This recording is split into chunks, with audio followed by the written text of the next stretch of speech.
अकारण करुणा वर्णालय भक्तवांछा कल्पतरु तड़ित विनिंदित पीतांबरधारी भगवान श्री बालकृष्ण प्रभु की तेनेयम वाग्मयी मूर्ति श्रीमद् भागवत सप्ताह ज्ञान यज्ञ महोत्सव प्रभु कृपा से भगवान श्री द्वारिकाधीश भगवान की असीम अनुकंपा से पुरुषोत्तम मास की पावन पुनीत शुभ अवसर पर इस पोरवाल परिवार की तरफ से समायोजित धर्म सत्र में समस्त भगवत भक्तों का हार्दिक शुभाभिनंदन।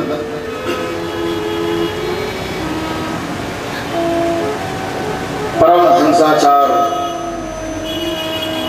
योगिनाम परमं गुरुम व्यास नंदन श्री सुखदेव जी महाराज भारतवर्ष के एक क्षत्र सम्राट चक्रवर्ती महाराज परीक्षित को पुण्य सलिला भगवती गंगा मैया के पावन पुनीत तट पर सुखसाल जैसे पावन क्षेत्र में मृत्यु के भय से दूर होने का उपाय बता रहे हैं।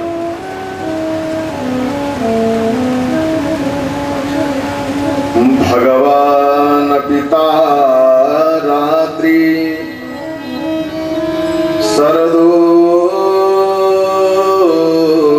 फुल्ल मल्लिका वीक्षरन्तुं मनश्चक्री योग माया मुपासिता। अब हमारे गोविंद 8 वर्ष के हो गए। कितने? 8 वर्ष के। भगवान की बाल्यावस्था समाप्त हो गई, अब पौगंड अवस्था आ गई। हमारे यहाँ व्यक्ति के जीवन की अवस्थाओं के हिसाब से उसका स्वभाव भी परिवर्तित होता रहता है।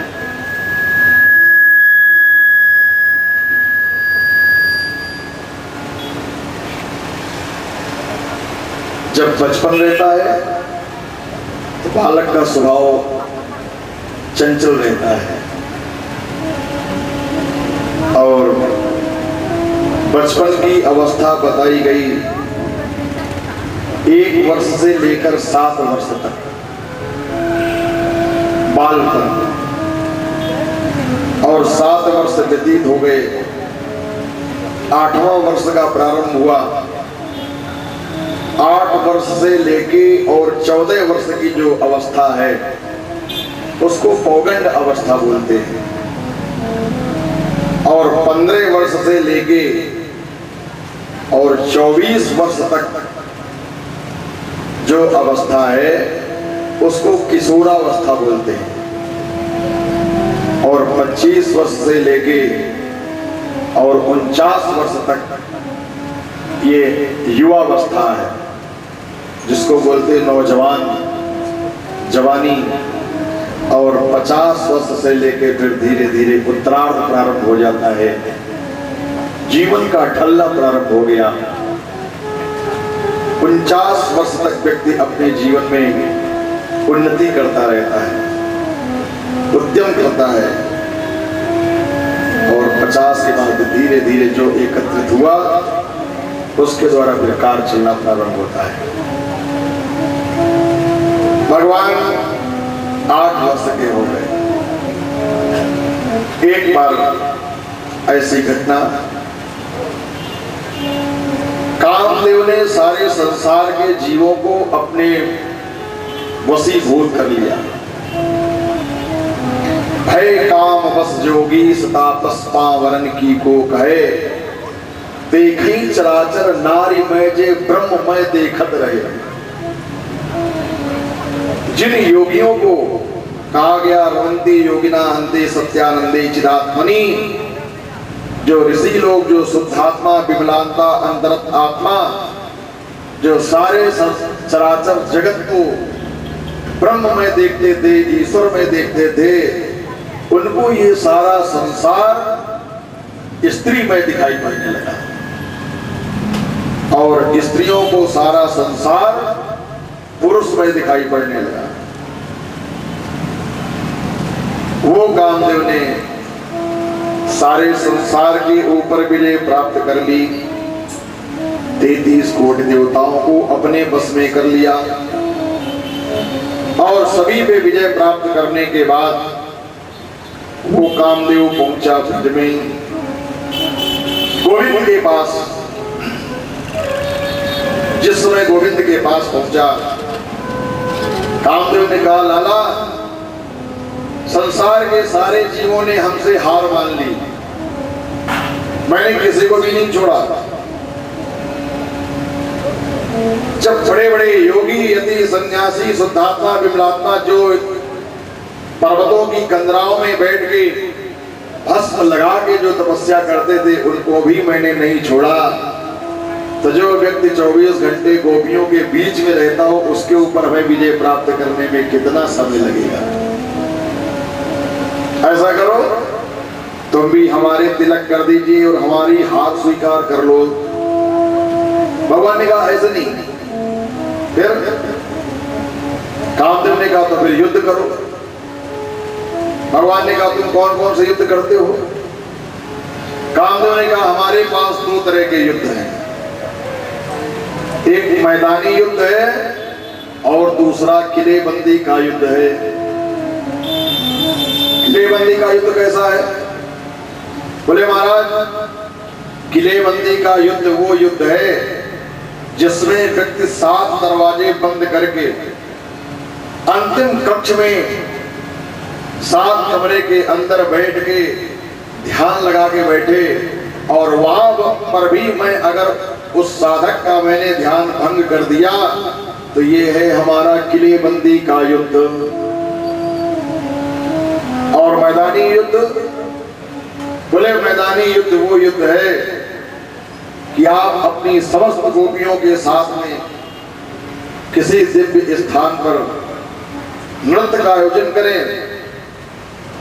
और उन गोपियों के बीच में मैं अगर आके आपके मन को डिगा दूं, उस पर हमारा कब्जा हो जाए, ये है हमारा मैदानी युद्ध। भगवान ने कहा कामदेव तुम्हें कौन सा युद्ध ज्यादा पसंद है? कामदेव ने कहा महाराज किलेबंदी के युद्ध में हमें थोड़ा मेहनत करनी पड़ती है, मैदानी युद्ध में हमें ज्यादा ताकत लगाने की जरूरत नहीं पड़ती है और मैं बहुत जल्दी व्यक्ति के ऊपर विजय प्राप्त कर लेता हूं।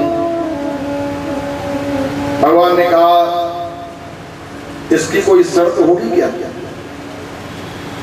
जो व्यक्ति हारेगा उसको क्या मिलेगा, जीतने वाले को क्या मिलेगा?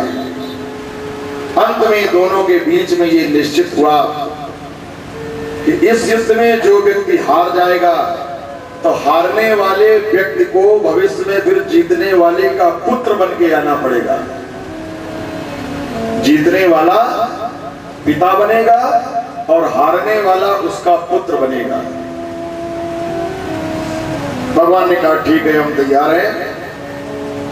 कामदेव, मैं तुमको निमंत्रण देता हूं। हमारी सबसे पहले आगे आने वाले समय में जो लीला होगी, भगवान पितारात्रि शरदोत्फुल्ल मल्लिका, आगे आश्विन महीने की शुक्ल पक्ष की जो पूर्णिमा आएगी, जिसको हम लोग शरद पूर्णिमा के नाम से जानते हैं। कामदेव, तुम्हारे लिए चैलेंज है, तुम आ जाना बंसी बट पर। हम समस्त गोपियों के साथ में महाराज का आयोजन करेंगे और वहीं पर हमारा तुम्हारा आमना सामना होगा। कामदेव को भेज दिया। एक दिन भगवान बैठे हुए थे एकांत में, तब तक चांदनी रात्रि आ गई। यही चांदनी रात, भाई दो तरह की रात्रियां होती ना, एक अंधेरी रात और दूसरी चांदनी रात। तो ये चांदनी रात आई और भगवान से शिकायत करने लगी, महाराज आपका जब जब भी अवतार होता है इस धराधाम पे मृत्यु लोक में, तो सभी प्राणियों को, सभी भक्तों को कुछ न कुछ अवश्य प्राप्त होता है। आपके अवतार लेने से हमें क्या मिला? अभी तक आपके जितने भी अवतार हुए हैं प्रभु, उसमें हमें कुछ भी नहीं मिला। हम तो बिल्कुल खाली रही। क्यों? जब आपने त्रेता में रामावतार धारण किया तो उद्घोषणा हुई, नवमी तिथि मधुमास पुनीता, शुक्ल पक्ष अभिजित हरि प्रीता। आपने घोषणा की अब की बार हम चैत्र के महीने में शुक्ल पक्ष की नवमी तिथि को आएंगे। मैंने कई युगों से आशा लगाई कि भगवान शुक्ल पक्ष में आ रहे हैं, रात्रि में अवतार लेंगे तो हमारा भी जीवन धन्य हो जाएगा। लेकिन महाराज आप रात्रि में तो नहीं आए, आप शुक्ल पक्ष में तो आए, लेकिन वो भी दिन के 12 बजे, मध्य दिवस अतिशीत न घामा। महाराज पूरा युग निकल गया, हमें कुछ नहीं मिला। फिर मैंने दूसरे युग में आशा लगाई। आपने कहा कि हम त्रेता में तो दिन में आए थे, लेकिन द्वापर में हम रात्रि में आएंगे। फिर मैंने आपकी बात जो होनी चालू की, आपका इंतजार किया। भगवान त्रेता में दिन में आए थे, अब की बार रात्रि में आ रहे, शायद चांदनी रात्रि में आ जाए, हमारा कल्याण हो जाए।